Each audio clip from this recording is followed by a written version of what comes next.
দিয়ে বলে, নিয়ে নাও, বেলুনগুলো নিয়ে নাও।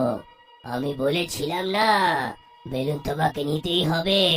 নাও তাহলে। রে রে রে রে রে, কে তুমি?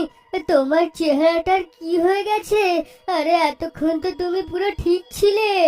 ভুতুড়ে বেলুনওয়ালা জোরে হাসতে লাগে আর তাকে মেরে ফেলে। তারপর ও তার লাশ গাছে ঝুলিয়ে দেয় আর তার সাথে একটা বেলুন লাগিয়ে দেয়, যেটাতে একটা স্মাইলি বানানো থাকে। তারপর সে নিজের সাইকেল নিয়ে ওখান থেকে চলে যায়। বেলুনওয়ালা প্রতিদিন কলেজের পাশে যেত আর বিনামূল্যে বেলুন দিত, বাচ্চাদেরকে বেলুন দিত আর কিছুক্ষণ ওখানে রয়ে সন্ধ্যের সময় বাড়ি ফিরে যেত। কিছুদিন পর মুকেশকে বিলাসপুর যাওয়ার থাকে। সে নিজের ঘর থেকে কার নিয়ে বেরোয়, কিন্তু মাঝ রাস্তায় তার কার খারাপ হয়ে যায়। তখনই তার নজর একটা বেলুনওয়ালার উপরে পড়ে, যে সাইকেল নিয়ে আসতে থাকে। বেলুনওয়ালা